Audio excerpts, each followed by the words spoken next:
Hello, welcome to the U.S. Marine Raider Museum in Richmond, Virginia. I'm Bob Buerlin, President of the American Historical Foundation. This is a joint project of the U.S. Marine Raider Association and the American Historical Foundation. It was established in August of 1986. On the U.S. Marine Raider Association side of the table, Rudy Rosenquist came up with this idea, and today he is the director of the museum, and George McCrae, who you will meet in a little while, is the curator of the museum. On the foundation side of the table, we are the host of the museum, and I work with Rudy in co-founding the museum, and I was made an honorary Marine Raider and a life member of the Marine Raider Association. So between the foundation and the Marine Raider Association, we're, I guess, what you might call one big happy family. So we're pleased to have you with us today and take a tour of the U.S. Marine Raider Museum.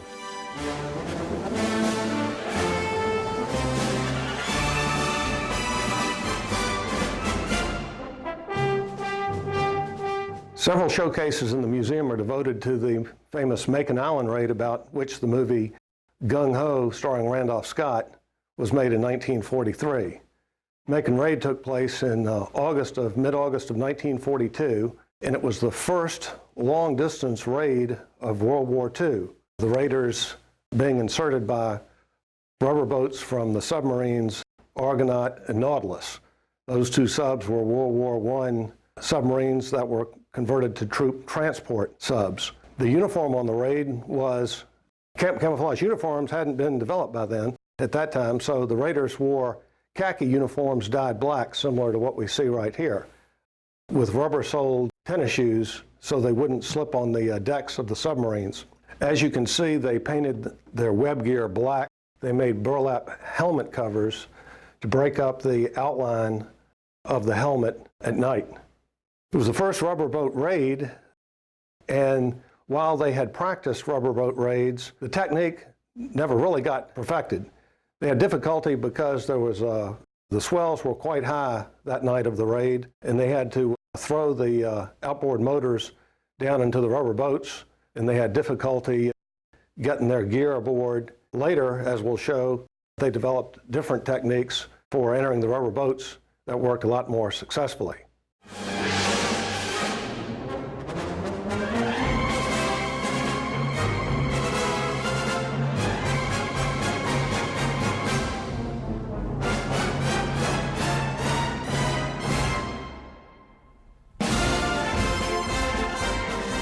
Here's a newspaper advertisement from 1943 for the movie Gung Ho, as you can see, starring Randolph Scott.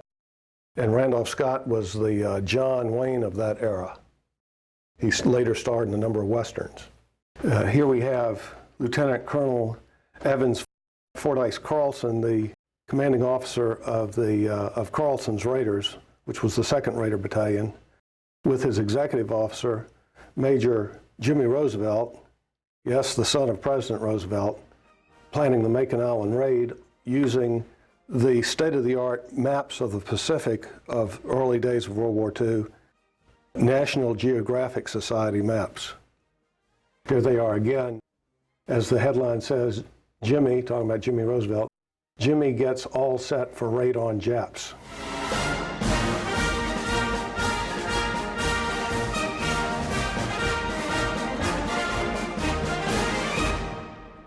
Let's talk a little bit about the formation of the U.S. Marine Raiders and the background behind their formation. The Raiders really go back to the British Commandos, and the British Commandos go back to Prime Minister Winston Churchill. Churchill called his British Commandos a steel hand from the sea from which we can strike German sentries by night. The British had they'd been pushed off the continent and were just darn right lucky to evacuate from Dunkirk without the Nazis killing them all. So they were fighting a defensive war before the United States came into the war in Operation Torch in North Africa. And for the sake of morale back at home, Sir Winston Churchill at the time wanted to develop the British Commandos for offensive raiding purposes.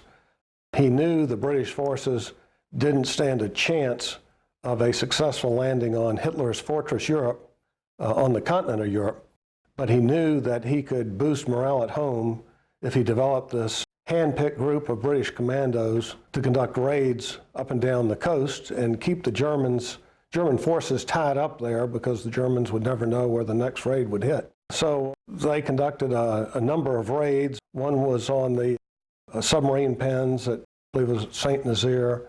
Another one was at an oil refinery up in Scandinavian countries. And on that raid, the commandos captured the German command post where there was a telegraph set up going back to Germany. And Hitler had said that British forces would never successfully land on the European coast. So the British commando sent a telegraph addressed to Hitler, Adolf Hitler, Berlin, and he said, British forces have landed. And he stated the position, where are your forces? Question mark. So news of that got back to England, and of course that perked up British morale, which Winston Churchill liked, and it was good wartime psychology. But Churchill and Roosevelt became fast friends, and they talked a lot, and Churchill visited the United States, and Churchill was really proud of his commandos, and the United States was sort of in the same position that the British forces were at the beginning of World War II. As usual, we were caught off guard, and we'd let our military forces dwindle in size considerably. And so Roosevelt liked the idea tremendously of having a commando raiding force for the same reason that Churchill liked his, to perk up morale back at home. And the Makin Island raid, of course, did exactly that, or a real boost in morale. But the idea was enhanced by Jimmy Roosevelt, son of the president, and backing away from him a little bit, he became close friends with Lieutenant Colonel Evans Fordyce Carlson at the time, who was the commanding officer of the Carlson's Raiders, the 2nd Battalion. But Carlson, at the request of Roosevelt, prior to the war, went to China and observed the Chinese 8th Route Army. The Chinese army had been very successful in attacking the Japanese forces there and conducting raids, and they were usually outmanned and outgunned, but they did a really great job, and so President Roosevelt wanted to know why they were so effective, and Carlson spent some time over there and lived with them and traveled thousands of miles with them on foot and on horseback, and returned to Roosevelt and told him about them, and talked to Jimmy Roosevelt about it as well, and said that one of the reasons these chaps were so successful was because of their team spirit, and the term the Chinese used was gung-ho, work in harmony.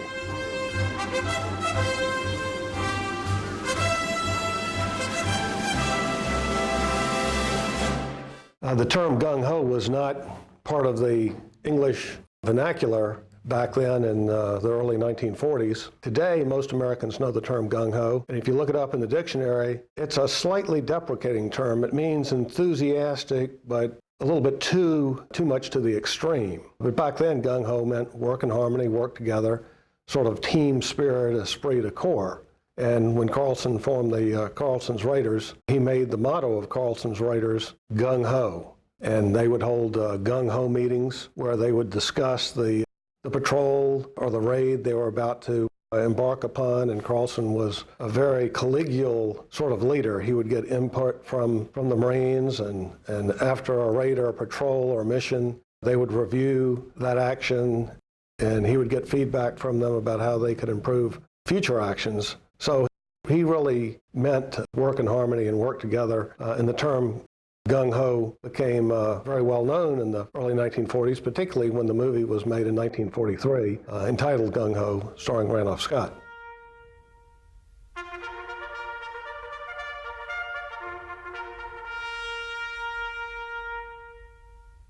So the Raiders were formed in February of 1942. The 1st Battalion was formed under the command of Lieutenant Colonel Red Mike Edson at Quantico on the East Coast, and the 2nd Battalion was formed by Lieutenant Colonel Evans Fordyce Carlson out on the West Coast at Camp Pendleton. And the idea was that they would conduct raids behind enemy lines, patrol behind enemy lines. They would be the sharp point of the spear and spearhead amphibious landings and do reconnaissance type work. And a lot of their early missions were conducted in that regard.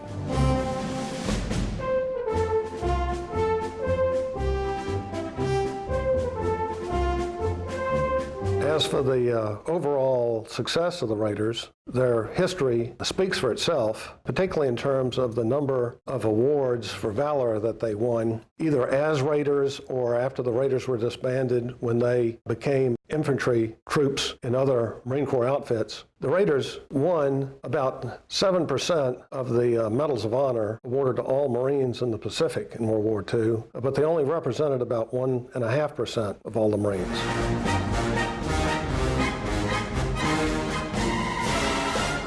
Their killed in action rate was significantly higher than other Marines. And one of the Marine Raiders who went on to serve on Iwo Jima as one of the flag raisers, Sergeant Mike Strank, was one of those men who was killed in action. They distinguished themselves, and a number of U.S. Navy ships were named after Marine Raiders. And just recently, we attended the dedication of Raider Hall up at Quantico Marine Corps Base, Virginia, named obviously in honor of the Marine Raiders. And that's the new Marine Corps' Martial Arts Center of Excellence. Also down in Albany, Georgia, Clyde Thomason Hall was dedicated in memory of Raider Clyde Thomason. The History Channel has created a show entitled Dangerous Missions, Marine Raiders, about the Marine Raiders, and that's on television about 4 times a year. And the Raiders were in national news on the front page of most newspapers back when the Marine Raiders were buried at Arlington National Cemetery, the ones from Macon Island. And shortly, the book about the Marine Raiders, Our Kind of War, Illustrated Saga of the U.S. Marine Raiders of World War II, will be republished by Hal Press of Charlottesville.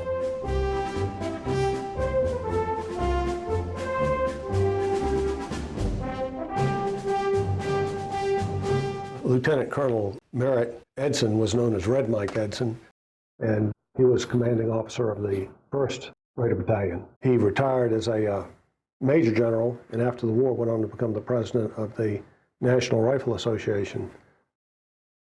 And he had 2 sons, and here they are, and they both visited the Marine Raider Museum. Here they are standing outside of the main gate at Quantico with then Major General Edson in the center. This is Merritt A. Edson Jr., and he signed his name when he came to the museum in 1986, along with his brother Herbert Edson, who signed the photograph at the same day. Edson's Raiders are particularly honored for their heroic and magnificent defense of Henderson Field at the Battle of Edson's Ridge, also known as Bloody Ridge, where they defended Henderson Field in a last-ditch effort, outmanned and outgunned along the ridgeline, facing torrential Japanese advances and banzai charges throughout the night. Had they not been successful, Henderson Field in all probability would have fallen to Japanese forces, and had that happened, the whole outcome of the Guadalcanal campaign could have been entirely different. We planned our defense of the airfield carefully. Here at headquarters tent, Colonel Thomas presided over a group of officers and men mapping out an operational plan.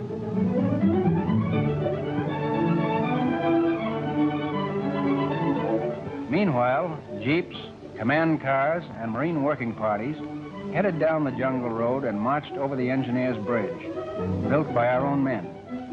Their mission was to strengthen the key strategic ridges around the airfield, immensely important defensive positions. This particular hilltop became known as Bloody Ridge. Looks harmless, doesn't it? Yet later, some of the fiercest fighting of the whole campaign took place here. The first job was to clear away the underbrush. The Marines preferred fighting to this kind of work. Observation posts were hastily constructed. Frontline foxholes were dug, along with deeper and wider pits for machine guns. Favorite song of this Marine was, "You'll Be So Nice to Come Home To." Our own artillery continually pounded Jap positions to break up massing of enemy troops. These 105mm field guns did a lot of damage at long range. Frequently, our gun crews maintained this fire all day long when Jap concentrations became dangerous.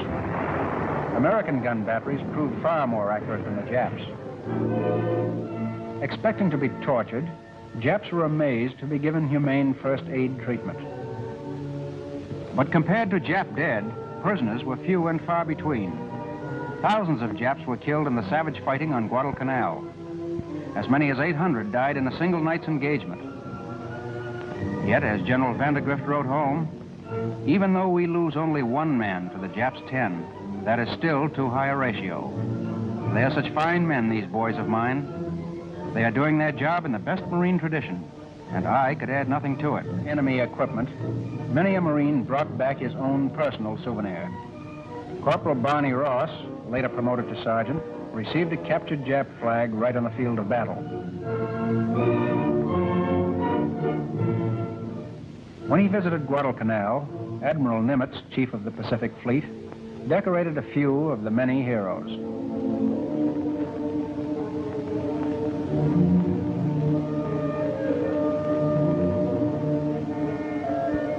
This is Colonel Edson, who led a Marine Raider battalion.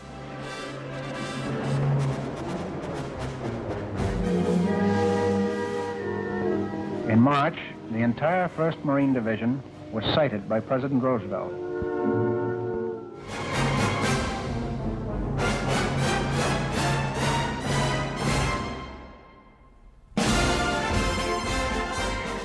After the fighting in the Pacific ground on, it was found that what the Marines needed was they needed as many Marine infantrymen as possible to throw against the heavily defended Japanese islands, that these pinprick raids and patrolling behind enemy lines and that sort of thing weren't quite as important. So the Marine Raiders had distinguished themselves quite well, so the Commandant accorded them the honor of forming the new 4th Marine Regiment, the old 4th Marine Regiment having fallen to the Japanese. In turn, they became part of the 1st Provisional Marine Brigade, which became part of the 6th Marine Division, which was the only Marine division formed overseas and disbanded overseas at the end of the war. The Raider story doesn't end there. The Raider story continues because the Marine Corps recognized the role of Marine Raiders, and they formed the Marine Reconnaissance Units. They today have force recon companies, and they have reconnaissance battalions. And these are hand-picked, highly trained Marines who are used in reconnaissance roles. Force recon companies going a little bit deeper behind enemy lines than reconnaissance battalions. And most recently, they've taken that Raider concept and distilled it even further into Marine Corps Detachment 1, which is the first time the Marine Corps has sat as a equal player at the table of U.S. Special Operations Command. So that's a big honor for the Marine Corps and a big honor for the Marine Raiders, because the Detachment 1 states in its little bio, if you will, that the spiritual forefathers of their unit, those forefathers are the Marine Raiders of World War II, and they incorporate the Marine Raider symbol, the skull on the blue background, as part of their Detachment 1 symbol.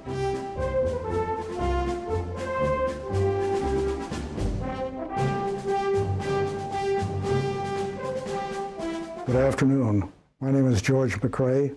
I'm the curator of the Raider Museum in Richmond, Virginia. We're now in the room called the Macon Room. This is in honor of the men who were lost at Macon Island on August 17, 18 of 1942. Displays here boot camp pictures of each of the men that were lost. In December of 1999, the group from Silhai in Hawaii went to Macon. They had new information. The previous two trips there, they were unable to find the remains on those other trips. At this time, a native there who was only 7 years old at the time of the raid was able to help them and give them a location. They were successful in recovering the remains and brought them to Hawaii.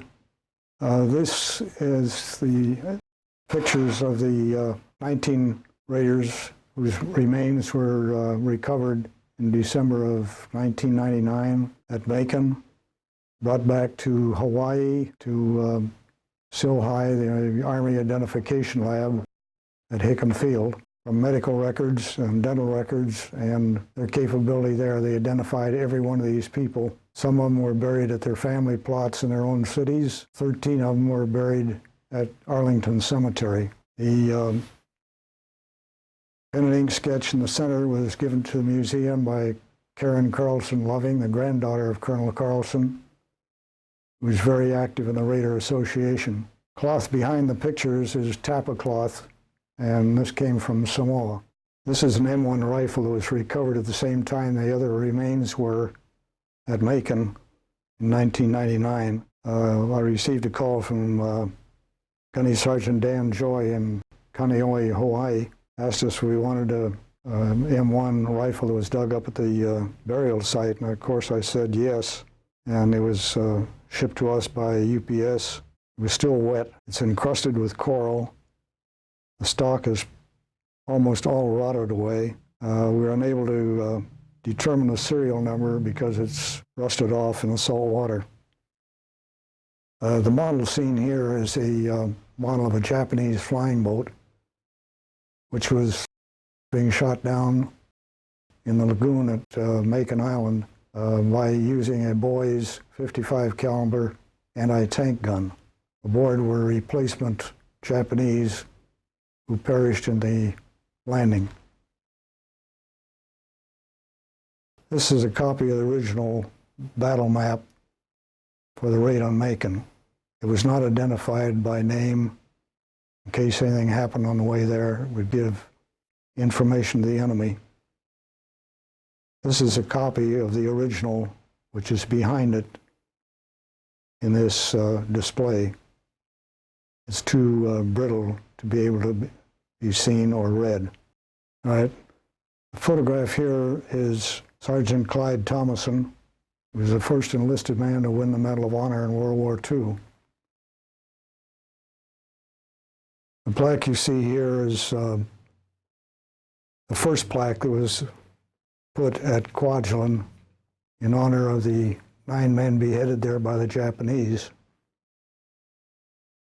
The controversy was over the statement that they were mistakenly left behind after the raid. Nobody knew. In boarding the submarines, often men on one sub went back on a different submarine, and they did not have a head count until they got back to Honolulu, and they discovered the 9 missing men at that time.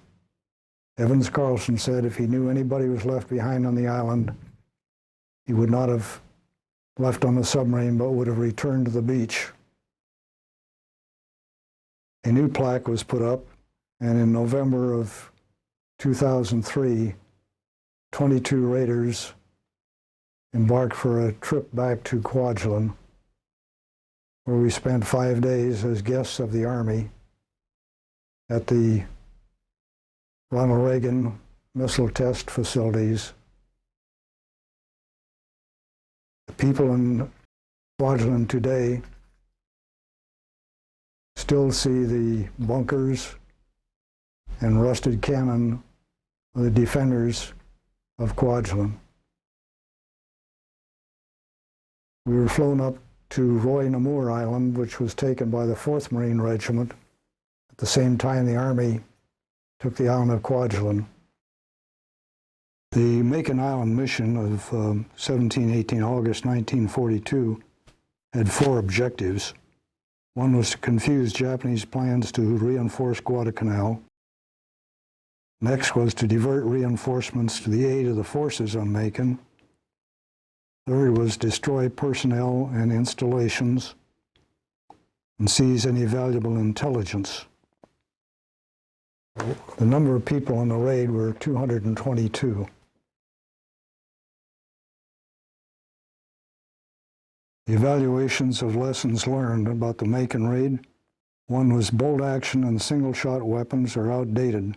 Firepower is what won Makin.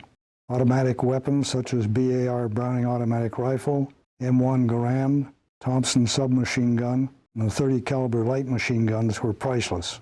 3, there is need for a lighter weight machine gun. 4, too much gear proved of no value. It was a waste trying to equip each man with one of everything. And 5, over-anxiousness on the part of the individual and failure to take full advantage of the cover offered. 6 was suspected leaks. Too many men knew the operation plan before leaving Pearl Harbor. An added comment: NCOs should never take sides in an argument of the men under them. NCOs should never agree with the men over the running and procedures of the company.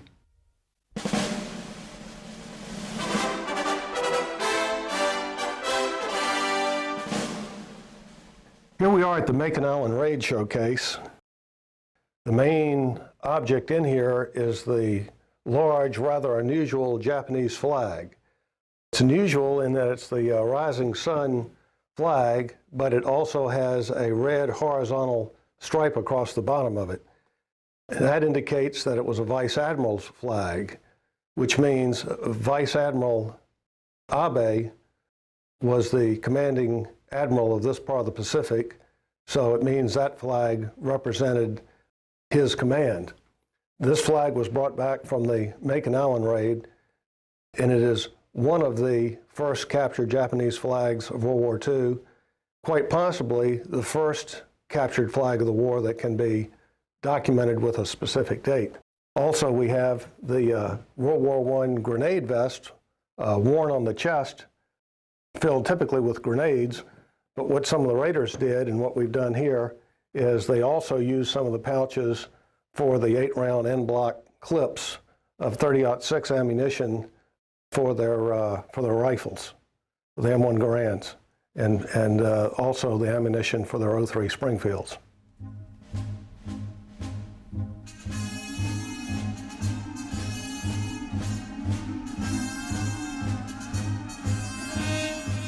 Here we have the War Dog exhibit.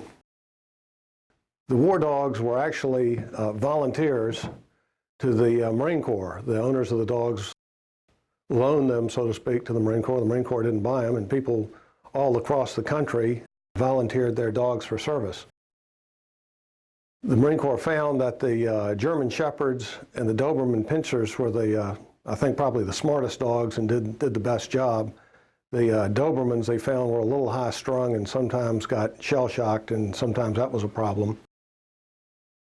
Right here we have, speaking of the Dobermans, this is Topper, and this is his handler, Reggie Belcher of the War Dog platoon. And indeed, Topper was one of those dogs that got shell-shocked, and so they sent him home to the Hollingsworth family on Long Island. And a couple of years after that, and when the war was over, Reggie went to Long Island and visited Topper, and Topper remembered him. He said it was a very touching reunion. Here's a shot of Reggie when he came to the museum. Reggie is pointing to this very picture of Topper, and this photograph was taken in 1987. Probably the most famous of the War Dogs was Caesar, who was a German Shepherd. And it seems like every Marine Raider who comes through the museum and sees Caesar's photograph doesn't have to put on, they don't have to put on their reading glasses to read the name, and they say, oh, that's Caesar. And Caesar was promoted to an NCO because of his outstanding duty and he was also wounded in action. All right, speaking of Caesar, here he is with Raider John Kleeman. We believe he's from Philadelphia, and John is inserting a message into the collar carrier package there that's worn on the collar. There were actually two handlers. One handler would stay back at the command post, and the other handler would go out on patrol. If with the war dog, if the war dog wanted to send a message back to the command post, the handler would insert the message in that tubular carrier, and the dog would know to return back to the command post. And if the command post wanted to send a message back, they'd simply reverse the procedure, and the dog would know to go to the handler back out on patrol. They did that because the walkie-talkies didn't work very well. They were old tube-type walkie-talkies, and they didn't transmit and receive messages well in the dense jungle. The dogs were also trained to smell the enemy. The Japanese had a different smell than the Marines, and whenever they smelled the enemy, they were taught to give a signal. I believe they just froze. That was an indication to the handler that the enemy was near about, and they could take the appropriate action. Here's another one of the well-known war dogs, again a German Shepherd. This is Andy, who was particularly admired by the Marine Raiders.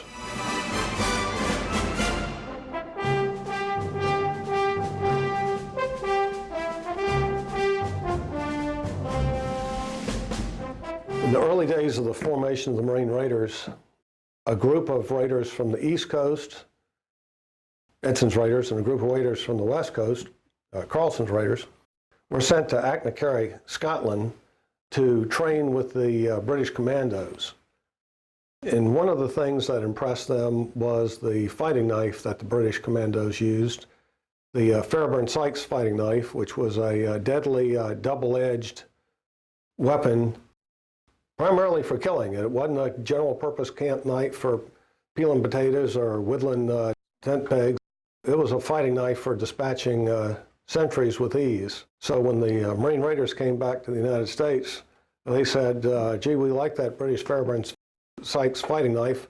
Why don't we get one just like it? So Clifford Shuey, I believe he was a major at the time in the Marine Corps, took the British commando knife, the Fairbairn Sykes fighting knife, and slightly adapted that design to American production techniques, and had Camillus Cutlery Company make what became known as the Marine Raider Stiletto. And we have some specimens here in this showcase. Up at the top is the original prototype Marine Raider Stiletto that we got from, he retired as a general, from General Clifford Shuey. And you'd think he would have taken good care of it, but the crossguard is broken off because he told me he let his grandchildren use it for opening oysters later in his life. So, but anyway, that's the original prototype. And here we have some specimens of the Marine Raider Stiletto. And as you can see, it's a double-edged blade with a raised median ridge down the center to reinforce it. The grip was cast of a zinc aluminum alloy with a checkered grip to give it good purchase in the hand. The zinc aluminum alloy didn't work out very well over the years because some of the ions would tend to leach out, causing the grip to become quite brittle in later years. So it's pretty rare to find a specimen today where there aren't small hairlines in the crack. Also, we have what's known as the Western Stiletto here, which was a knife that was temporarily issued to the Marine Raiders. Another knife associated with the Marine Raiders is known as the Gung Ho knife. Gung Ho because it was used initially primarily by Carlson's Raiders. As you recall, the executive officer of Carlson's Raiders was Jimmy Roosevelt, the son of the president, and when Jimmy wanted something to happen or he wanted special gear, he could make it happen. And he wanted some special knives for Carlson's Raiders, and he got them. They were the Collins and Company number 18 Bowie knife, and these were in use by the U.S. military.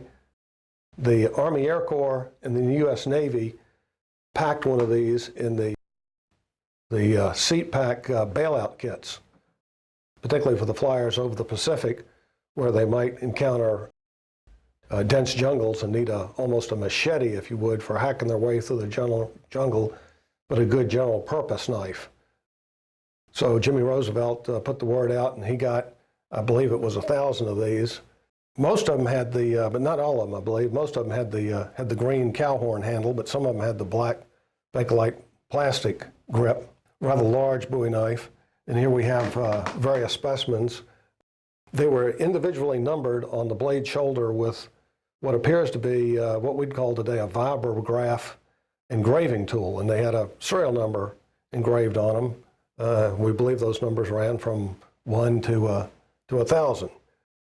There were a few different variations in the sheaths, and you can probably tell some had a plain leather tip, some had a metal tip, some of them had a plain leather tip with a O-ring in it so you could use it with a tie-down thong. But a lot of the original specimens have had the tips cut off because the raiders found in camp that when it rained, the water would fill up the sheaths, and it looked like a snake swallowing an egg. So they cut the tips off the sheaths so the water would drain out. And these were traded amongst the raiders, so you found gung-ho knives among the various other battalions. It was a well-liked knife. It was a good fighting knife, but they particularly liked it for chopping open coconuts. And it was a good all-around camp knife, and certainly a very fearsome knife. Had a brass crossguard. And in some cases, they made their own sheaths, or they used other sheaths for the knives. But it was the Collins number 18 Bowie knife. My group came out with a commemorative model that we presented to the Commandant of the Marine Corps. Here we see Sergeant Major Jacob Vuza wearing a gung-ho knife and carrying a Japanese samurai sword. He was one of the native scouts on Guadalcanal, and he was captured by the Japanese, and they knew he was a guide for the Marine Raiders. So they tied him to a tree, and I think they bayoneted him 7 times, a couple of times through the neck, and left him for dead. He wasn't particularly keen about that, and the natives there had sharpened teeth, so he gnawed his way through the ropes that tied him and crawled back to the Marine Raider lines and subsequently recovered. But after that, whenever he'd go on raids and patrols with the Marine Raiders, he would often cut off the heads of any of the Japanese that they shot and sort of bring them back, just because he wasn't that keen about the Japanese. And in this photograph, if you can see the rest of the photograph, he's holding the head of a Japanese soldier. But there he is with his gung-ho knife. Another knife issued to the Marine Raiders was the Ka-Bar knife, and of course that's been the famous knife issued to virtually all Marines ever since the early days of World War II. An outstanding multi-purpose knife, not only good for everyday utility action, but also good for fighting. It was called a Ka-Bar because the first specimens that arrived in the South Pacific were marked on the blade shoulder with the maker's name, and the name of that company was Ka-Bar, Ka-B-A-R. And the name of that company originated many years prior to World War II, back in the 1800s. The Ka and bar came from killed a bear. It was sort of backwoods country talk for somebody said he killed a bear with one of the knives made by this manufacturer, not the same pattern as used by the Marines. And anyway, that became, killed a bear became Ka-Bar, B-A-R, hence the origin of that name. And other companies made this particular pattern knife, but everybody called them a Ka-Bar knife because the originals were so marked.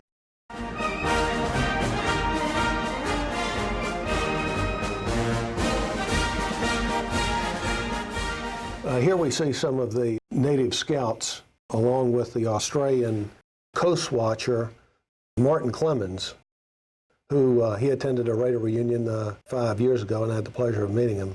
But he organized the natives so that they would keep an eye out for the Japanese and come back and report to him what was going on. And it was very valuable information, because if a Japanese fleet sailed up on one side of the island, or if the Japanese forces on an island were making a movement, the native scouts were in a position to know what was going on, and they'd contact Clemens, and then Clemens could contact the Marine Raiders and give them real good reconnaissance.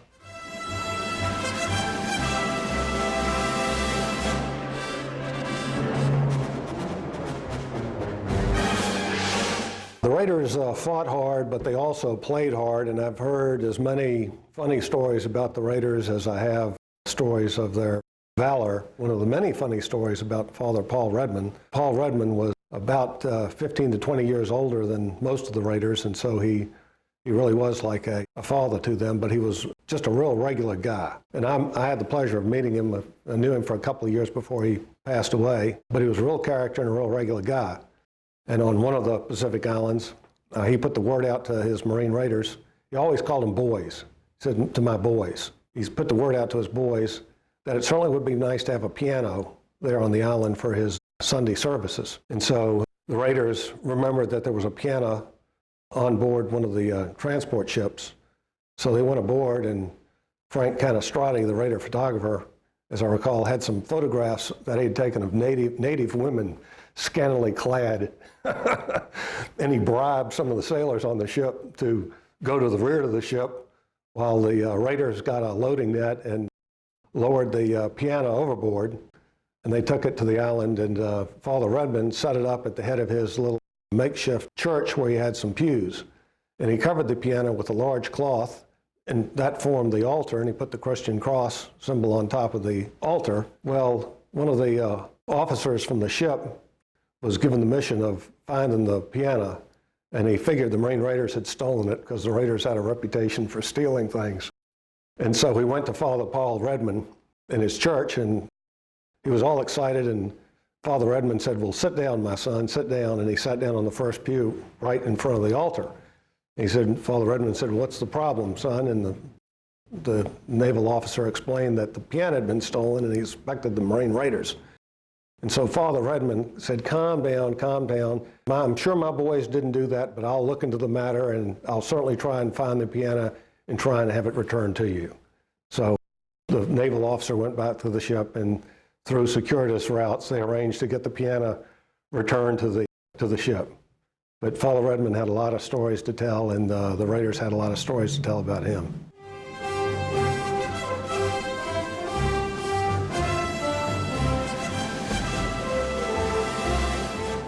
This painting is of Father Paul Redmond, who was a beloved chaplain of the Raider battalions.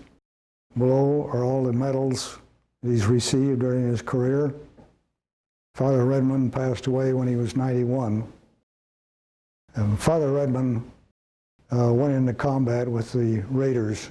He was right there when they were wounded and needed help. He gave last rites to those who were perished and conducted burial services at Raider cemeteries on various islands. This is the battle ensign used by Chaplain Paul Redmond, who was a captain of the U.S. Naval Reserve. It was used in the services, burial services, for over 2,000 sailors and Marines and soldiers, and was used on Guadalcanal, New Georgia, Okinawa, Amaru, and Guam.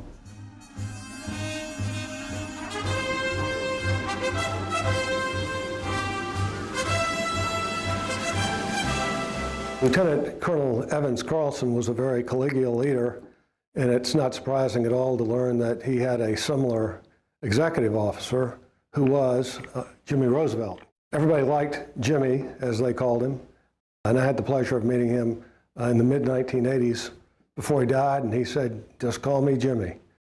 We have his uniform here in the museum, and I was looking for something to put beside his uniform, and I found this in the diary of a 4th Battalion Raider, Winston Quails. And he wrote in his diary as follows: arriving at Tent Camp 3 on Thanksgiving Day, a tall, lanky Marine dropped out of his place near the end of the long chow line and ambled over to the Jeep to join us. As he approached, he looked like someone I'd seen before. He wore no visible rank, but his dungarees were cleaner than most. He stepped up and offered his hand to each of us to shake and said, welcome aboard, I'm Jimmy. He was Colonel Roosevelt. And that says a lot about him as a leader. His men loved him, and he loved his men, and they all got along together famously, and they enjoyed being under his command.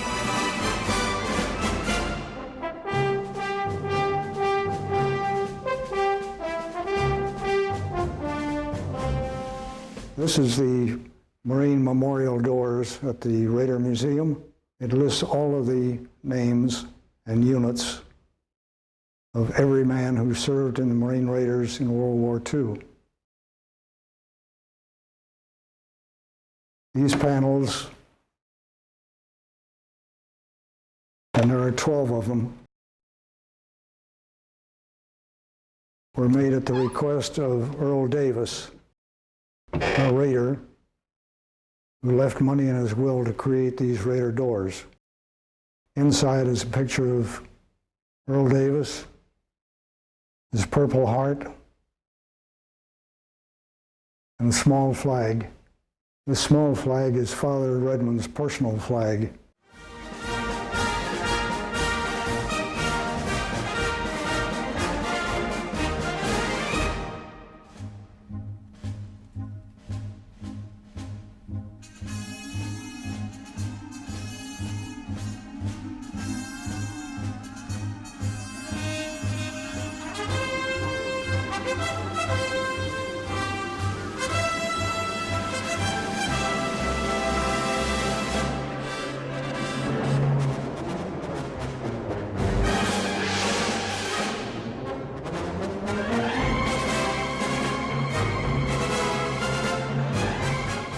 Well, thanks for visiting the U.S. Marine Raider Museum today. Good to have you aboard vicariously, and hope you'll have the chance to visit us sometime if you're in the Richmond area. Just call us at the American Historical Foundation. Our toll-free number is 1-800-368-8080, and we'd be glad to give you directions. If you're interested in learning more about the Marine Raiders, which you probably are, the Marine Raider Association has a website, and I'd like to recommend to you 2 books. One is the Raider book entitled Our Kind of War, Illustrated Saga of the U.S. Marine Raiders of World War II. If you're interested in Raider knives, there's a chapter in my book, Allied Military Fighting Knives and the Men Who Made Them Famous. There's a chapter about the Marine Raiders in there. These are both available through the American Historical Foundation. So thanks a lot for visiting us, and hope you learned something about the Marine Raiders today. And if you or a family member served with the Raiders, thanks for your contribution to our country, and I'll sign off with the Raider motto, Gung Ho.